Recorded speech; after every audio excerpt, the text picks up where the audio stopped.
मैं पिछले 1 साल से अपने माता पिता का घर छोड़ने की योजना बना रहा था और आखिरकार मैं उस नरक से बाहर आ चुका था। ऐसा नहीं था कि वो मेरा कुछ बिगाड़ सकते थे। मैं ऐसा इंसान नहीं हूं जिसे कोई छू भी सके या गलत नज़र से देख सके। लेकिन फिर भी जिन लोगों से मैं सबसे ज्यादा नफरत करता हूं, उनके साथ रहना मुझे बिल्कुल भी मंजूर नहीं था। तो आखिरकार मैं उस नरक से बाहर था, अपने ही माता पिता के घर से। और उस बात से मुझे अजीब सा सुकून मिल रहा था। मैं वहां सिर्फ अपने दादा के साथ किए गए एक कॉन्ट्रैक्ट की वजह से रुका हुआ था। और यकीन मानो, जैसे ही वो कॉन्ट्रैक्ट खत्म हुआ, मेरा पहला काम था उस जगह से निकल जाना। वहां रहना मुझे अंदर तक खा जाता था। खैर, मैं इन्हीं ख्यालों में खोया हुआ था कि तभी मेरा एक नौकर मेरे पास आया। वो बुरी तरह कांप रहा था। ऐसा नहीं था कि कुछ हुआ था, वो बस मुझसे डरता था। और सच कहूं तो मुझे ये बहुत पसंद है। लोगों का मुझसे डरना, सिर्फ मेरा नाम सुनकर ही कांप जाना, मुझे ये सब अच्छा लगता है। वो मेरे पास आया और बताया कि मेरा एक मेहमान, जिसे मेरे बेसमेंट में ट्रीटमेंट मिल रहा था, भाग गया है। उसे वापस लाने के लिए मुझे खुद जाना पड़ा। हमें पता था कि वो कहाँ छिपा हुआ है। वो जगह बहुत भीड़भाड़ वाली थी। मैं आमतौर पर प्राइवेट रहना पसंद करता हूँ, लेकिन मुझे ये दिखाना भी अच्छा लगता है कि मेरे मेहमान अगर भागते हैं तो उनके साथ क्या होता है। मैं वापस लौट ही रहा था कि तभी मेरा जो मुझसे डरने में ही इतना व्यस्त था, एक बुजुर्ग औरत से टकरा गया और वो सड़क पर गिर गई। मैं उसे इग्नोर करने ही वाला था, तभी मेरी नज़र एक लड़की पर पड़ी। वो आधी मेरे सामने थी, क्योंकि वो उस औरत को देखने में लगी हुई थी। और वो लड़की, वो मेरी गहराई थी। वो इतनी खूबसूरत थी, इतनी परफेक्ट। उसके बाल जैसे किसी ब्रांड के विज्ञापन में दिखाए जाते हैं, रेशमी और चमकदार। उसका रंग सोने की तरह दमकता हुआ, जैसे कोई कीमती गहना। उसके होंठ बिना किसी छेड़छाड़ के बिल्कुल प्राकृतिक, जैसे कोई ताज़ा खिला फूल। उसके हाथ इतने नाजुक, जैसे किसी फूल की डंडी। उसकी नाक, और ठीक वहीं पर वो छोटा सा तिल। हे भगवान, मैं उसे एक चीज के लिए मर सकता था। जैसे ये सब काफी नहीं था, उसने मुझे छुआ, बस मेरा हाथ हटाने के लिए, लेकिन फिर भी उस एक स्पर्श ने मेरे अंदर कुछ ऐसा जगा दिया, जैसे मैं कोई किशोर लड़का हूँ। और फिर उसने मुझे देखा, अपनी उन खूबसूरत भूरी आंखों से, जिनकी रक्षा के लिए उसने चश्मा पहन रखा था। और वो चश्मा उसे और भी परफेक्ट बना रहा था, जैसे कोई देवी। उसकी नाक के पास एक और तिल था, जैसे खुद प्रकृति भी उसे चूमने से खुद को रोक नहीं पाई।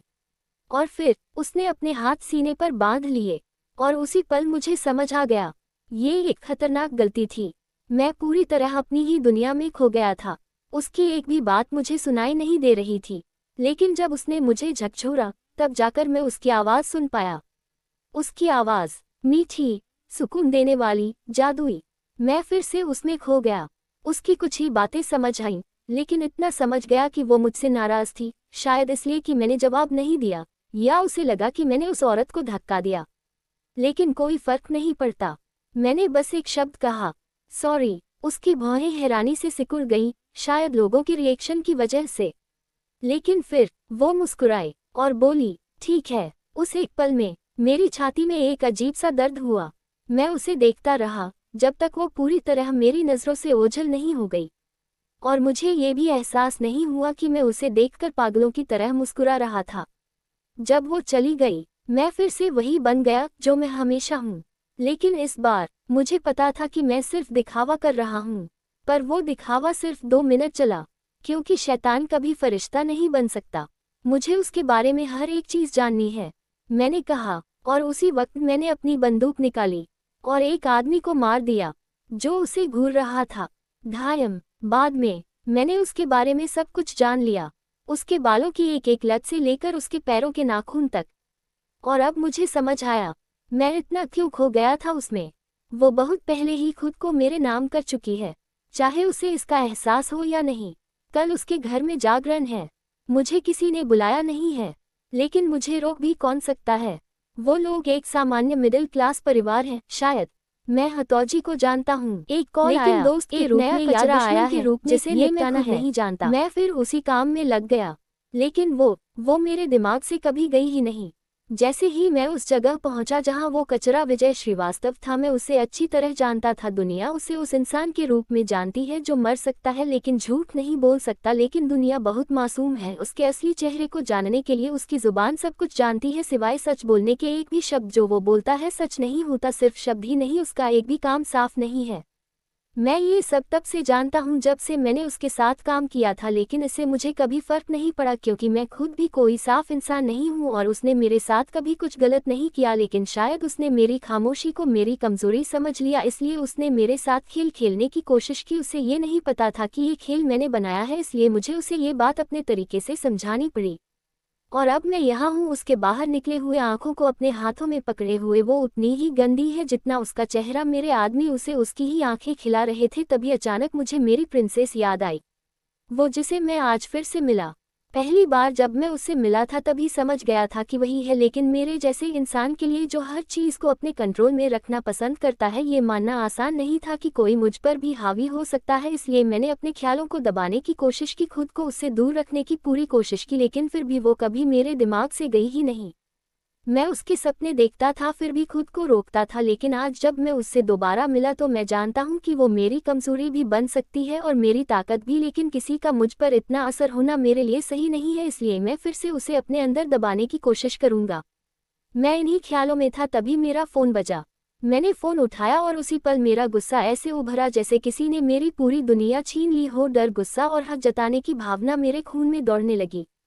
फ़ोन पर आदमी ने कहा, मास्टर, मिस सिया के लिए उनके घरवाले रिश्ता ढूंढ रहे हैं। ये सुनते ही मुझे समझ आ गया कि मैं किसी और को उसे पाने नहीं दे सकता जिसे मैं महसूस करना चाहता हूँ, जिसे मैं छूना चाहता हूँ, जिसके लिए मैं जी सकता हूँ और मर सकता हूँ। मैं हर उस आदमी को खत्म कर देना चाहता हूँ जो उससे शादी करने की हिम्मत रखता है। अगर उसे अपने आप से दूर करने का मतलब है कि कोई और उसे पाले तो मैं उसके बारे में सोच भी नहीं सकता। मैं कभी इतना कमज़ोर नहीं हुआ। यही मतलब था कि वो कभी गई ही नहीं। वो मुझे पूरी तरह अपने अंदर समा चुकी है। मैं उससे अलग नहीं हूँ। मुझे वो चाहिए। मैं उसकी रूह और उसके जिस्म दोनों की इबादत करना चाहता हूँ। चाहे वो मुझ पर कितना भी असर डाले, मैं दोबारा उस कमजोरी से नहीं गुजर सकता।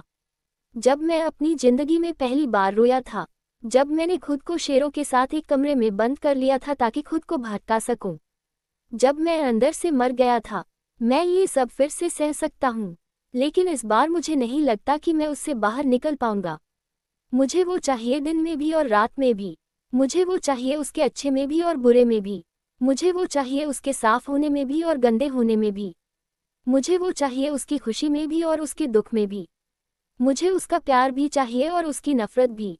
मुझे उसकी मोहब्बत भी चाहिए और उसका दर्द भी। मुझे वो चाहिए जैसी वो है और जो कुछ भी उसके पास है वो मेरी है पूरी तरह। अगर आपको ये कहानी पढ़ना पसंद आ रहा है तो आप इसे वॉटपैड पर भी पढ़ सकते हैं। इसी नाम से वहाँ पूरी कहानी उपलब्ध है।